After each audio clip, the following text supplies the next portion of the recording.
Hey y'all, thank you so much for tuning in right now to your very special moments with Mahalia. I am the one, the only Mahalia. I'm excited to connect with you all yet again for another conversation where we have the opportunity to grow through life.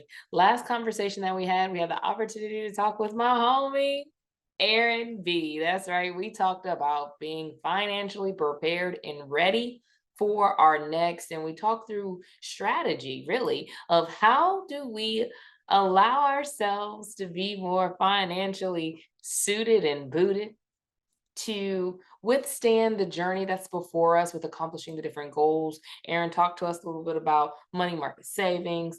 We talked about understanding the different fine prints that are associated with your checking and savings account at your respective banking establishment. We talked even too about, staying away from the loan sharks. That's right. Talked about staying away from them payday loans, y'all. Yes.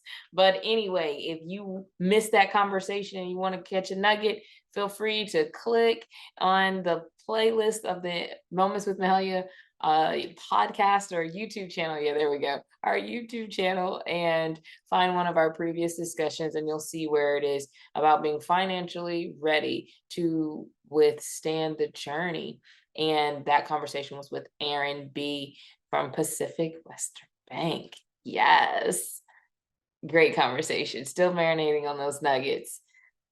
But anyway, family, I know you all didn't connect with me to go over our last month's conversation. You came for a word, you came for a nugget. Are you ready to catch those gems? Yes, catch the gems, y'all. Today's conversation, I will be honest with you. Your sister has marinated on this thing for a few days now. Yes, I think it's probably been a couple weeks. Yes, marinating on this thing. And I definitely did not intend for it to be a discussion, but I bless God because it was right on time, and it is very much important because so far, if you've been with me since the beginning of the year, you know our focus has been on preparation, preparing ourselves to experience the breakthrough, preparing ourselves to walk boldly in the next elevation that was going to come forth, preparing ourselves for whatever that next is or that venture that we're getting ready to step out into the deep or launch in the next few days, weeks, or moments ahead, right?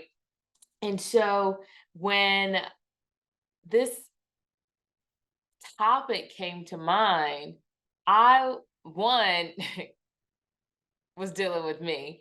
Two, I was like, wait a second, how in the world did I miss this? Oh Lord, how did I miss this? And why I bless God for it being right on time is because our calendar year is not over. Technically, yeah, if you follow the Jewish calendar, Happy New Year, y'all. We're already operating in the new year. Rosh Hashanah has already taken place if you follow the Jewish calendar. But if you're following the Gregorian calendar, we are now entering the last quarter of the year. And why this conversation topic for today is still right on time is because it's still very much in alignment with our preparation series.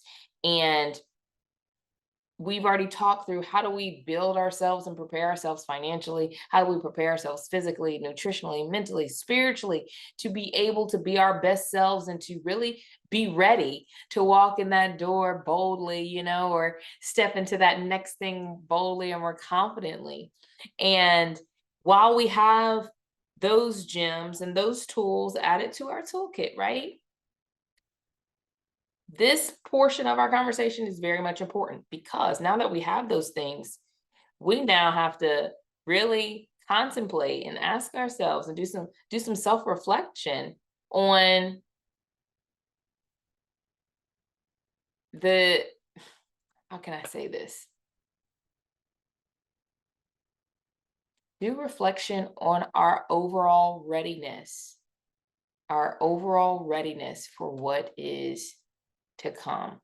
And You may still be like, Mahalia, what are you talking about? Just give it to me straight. Give it to me straight. Give it to me straight. Okay. I want to go ahead and just drop the nugget of what today's discussion title is all about. Are you ready? Strap your seatbelt, click it in, get your pen, your paper. I'm going to be honest, if you ever see my paper, I got loose leaf paper. Get your beverage of choice ready, y'all. Yes, I need this message is for you. It's official. You're awesome.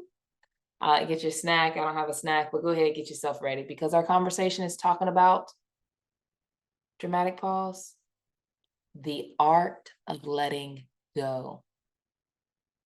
Yes, we've prepared ourselves in these different areas of which we talked through thoroughly this year, we've talked through them thoroughly.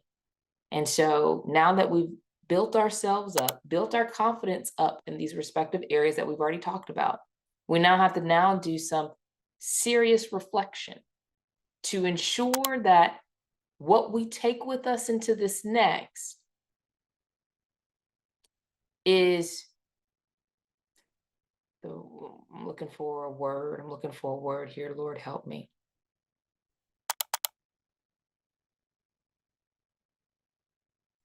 Is not a dead weight, but more so a boost, a asset, a catalyst to propel us into that next. Whew. The art of letting go. This thing is truly, letting go is truly an art. It's a skill. It requires continual intentionality and diligence. It's not just one of these things that we can just say, oh yeah, I got it, I'm good. Some areas, yeah, we can. And then there's other areas where we're like, how I'm holding on to this cup, holding on real tight that whatever we're holding on to doesn't leave us.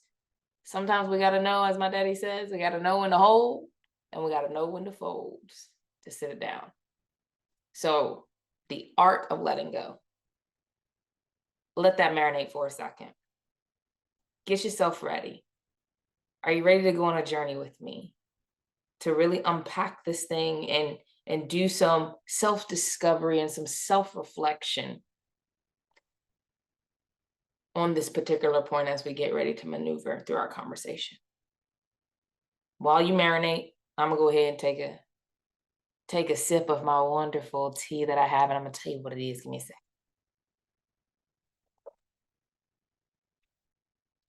I'm not gonna drink too much of it, y'all, because I don't want to fall asleep.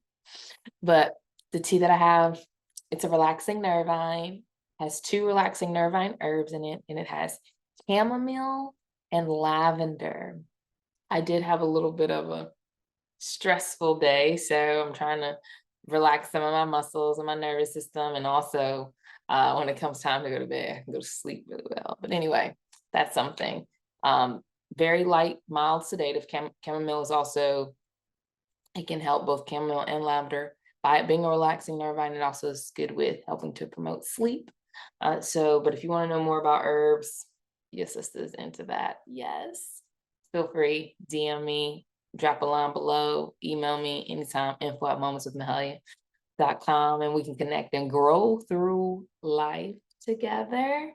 But also, I'm very passionate about helping you be your best all-around self. And so that is nutritionally, physically, and mentally, emotionally, the whole shebang. We are one being. And so we got to have total alignment with our spirit, soul, and body. And so I am certified health and wellness coach as well. I'm so excited to be able to say that. I'm also a holistic nutritionist. I think this is the first time I've actually said it fully since I passed my first board exam. And so I'm excited. I thank God for opening that door. But anyway, that's not what I'm here to talk about. Not about me. It's about us growing through life together. Okay. The art of letting go. Or excuse me, let me be politically correct. The art of letting go. Yes. Okay, family. So let me just give it to you straight. Let me give you some background of how I got to this point.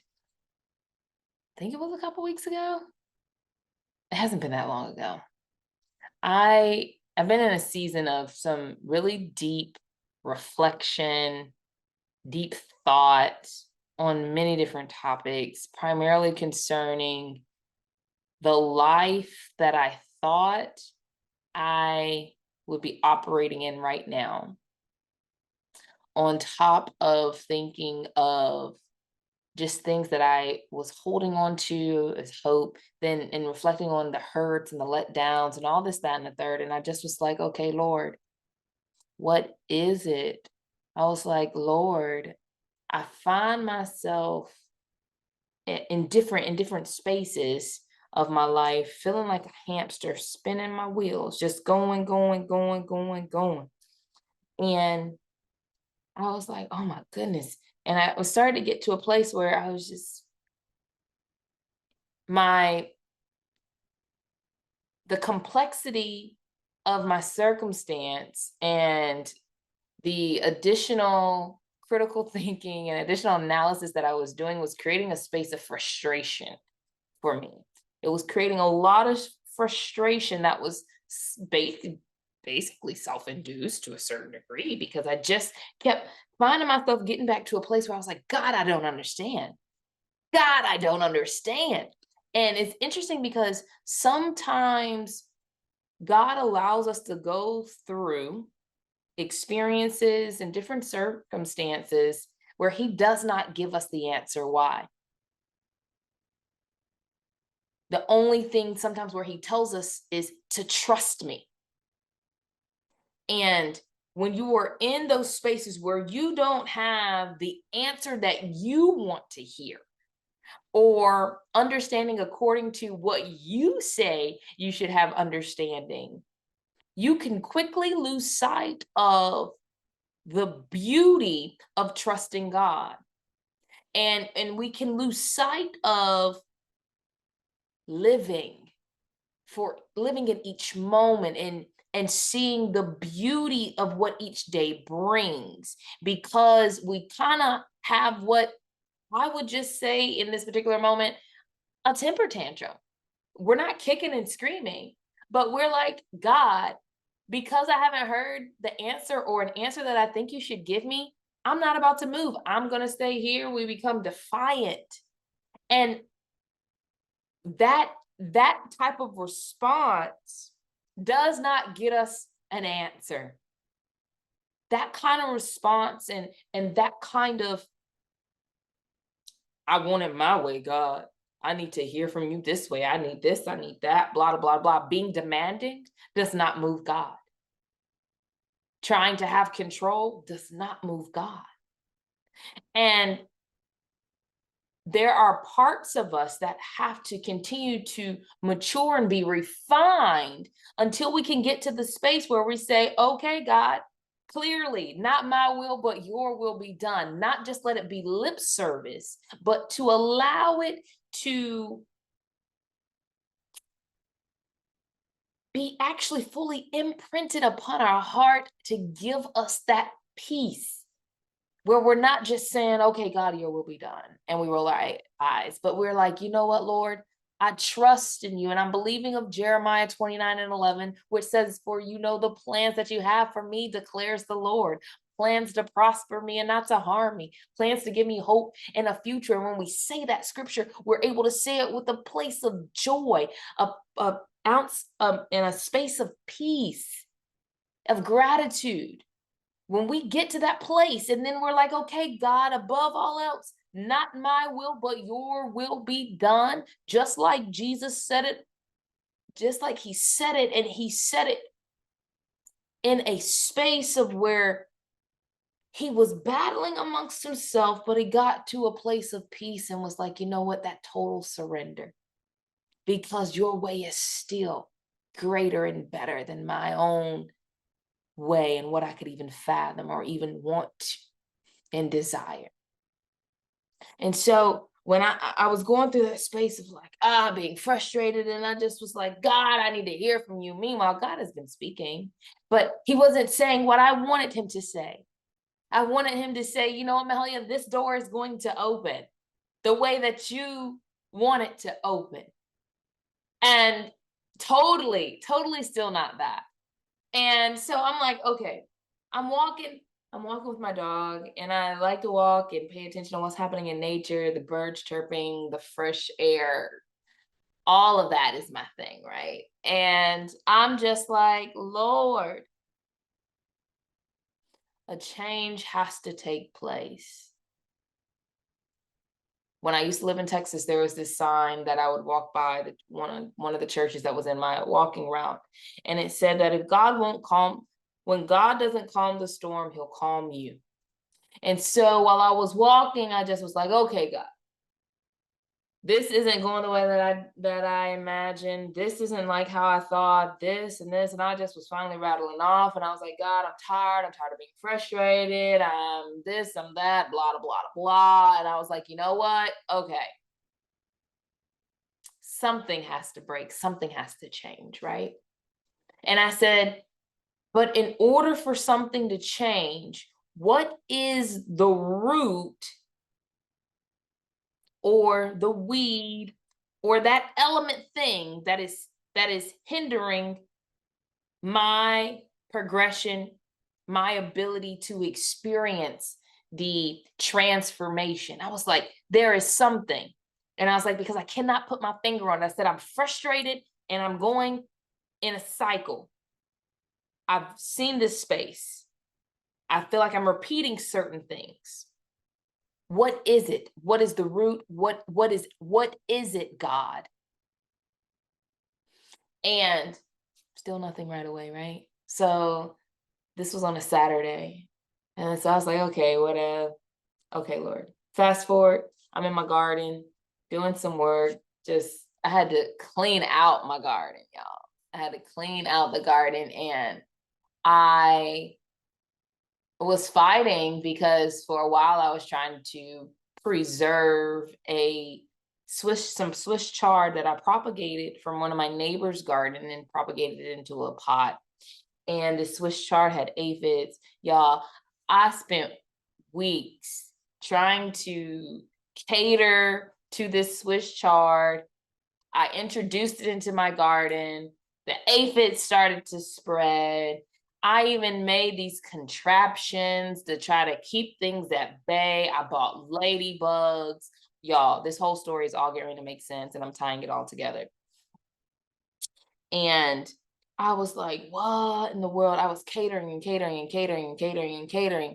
to this Swiss chard. And there were moments where I was like, ooh, I have everything under control. I don't like to use pesticides or herbicides. I'm very much of an organic garden. And I did companion planting, all these things. And I'm like, these things should have worked. The ladybugs. And I was like, I was getting upset because I was like, ladybugs, I'm putting you on here. It's at night, wakey, go eat. Like, I was doing all these things. And at different points, I got excited because I was like, yes, I've gotten these aphids under control. The Swiss chard is going to make it. Y'all, I was trying to make this thing work in my garden. But as much as I was forcing and trying to make this thing work, the bugs kept coming. Then the bugs moved from one pot to the next.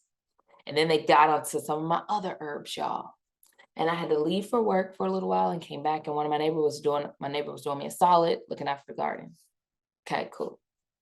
Now, this is now where I'm in this garden, and I am looking at it, and I just was like, dear Lord, what is this with me? I'm trying to like make this work. Like, I am trying. I'm not trying to be a poor steward of resources. I'm not trying to be wasteful and all this, that, and the third. And I the thought was, you have to let go. What? I was like, let go. I'm sitting here thinking, like, wow. And I'm looking at this plant, this Swiss chard, that by now, when I came back from my work trip, the Swiss chard, the bugs were everywhere. And I was like, when I left, everything looked contained. I thought I was on the come up. The aphids were just there. And I was like, wow, I have poured energy for weeks in this particular plant. And then I was like, and then as a result, my other plants that weren't sick got exposed. And I was like, wow, I hold on. I was holding on. Wow. Why is it so hard to let go? Now this, now that, then the onions just started going and going and going. And eventually my time in the garden, I finally said, you know what? There's nothing I can do. Like, if I could, no, I have two choices.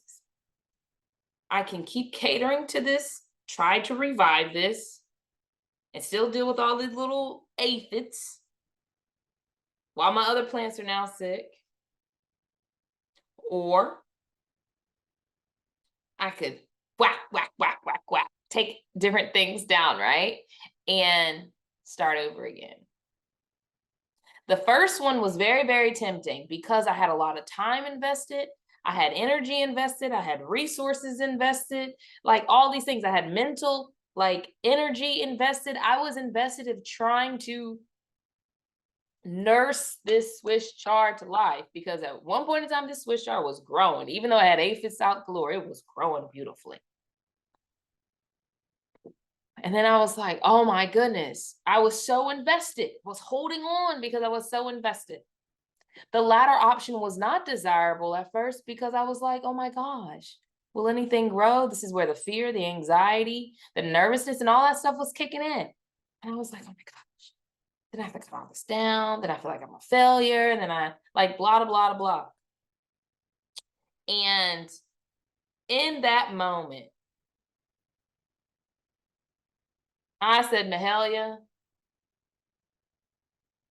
where is your faith? Let it go. And then it started, and then that particular moment, I was like, wow, just imagine. I started thinking now, even backtracking.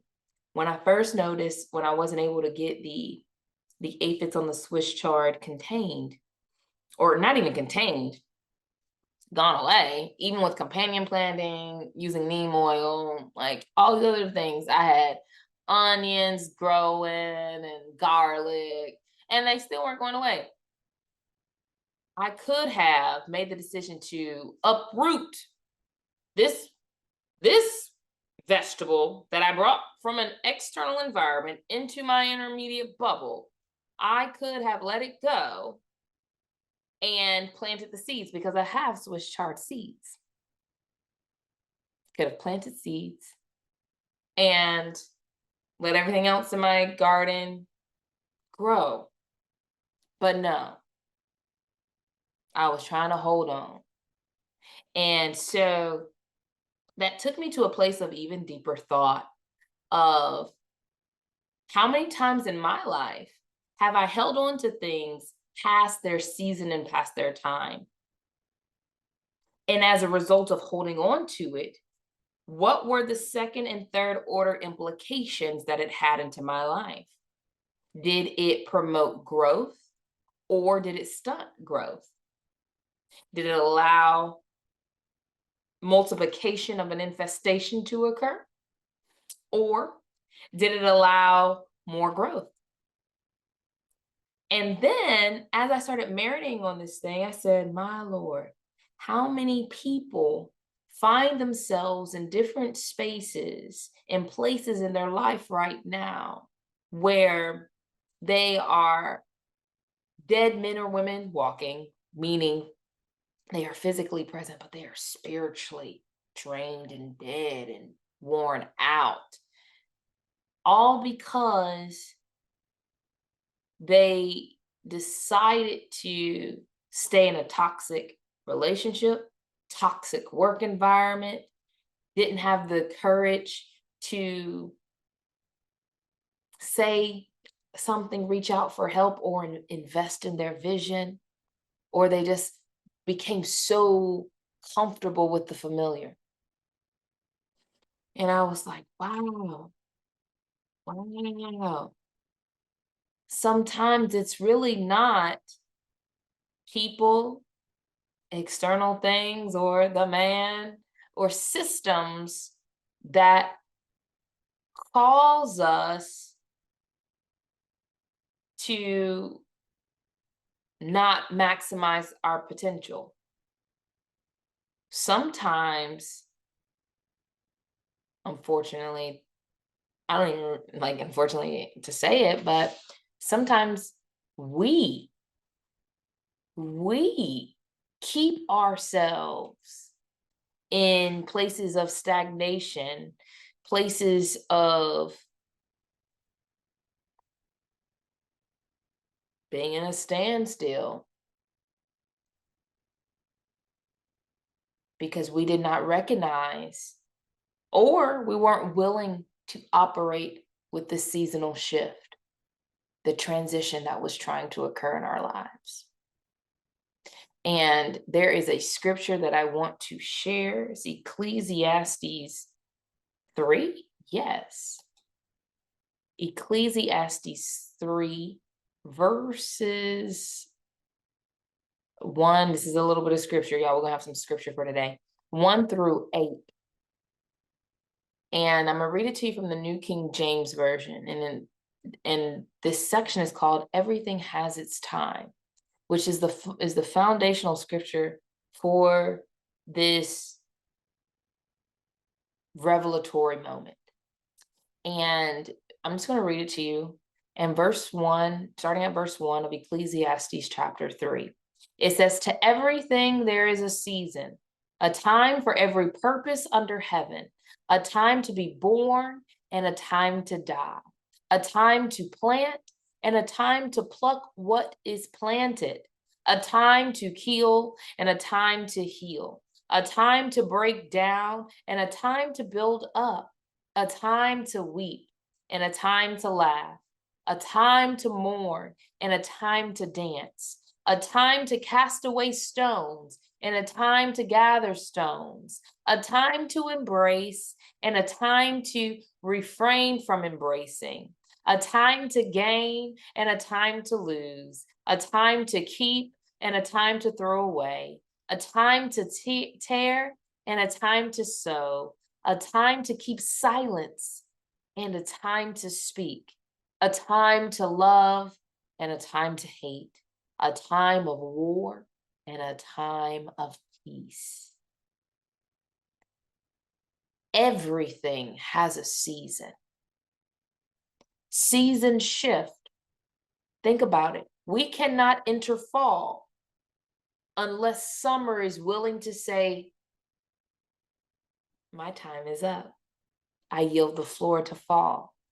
We can't experience winter if fall isn't willing to yield the floor to winter.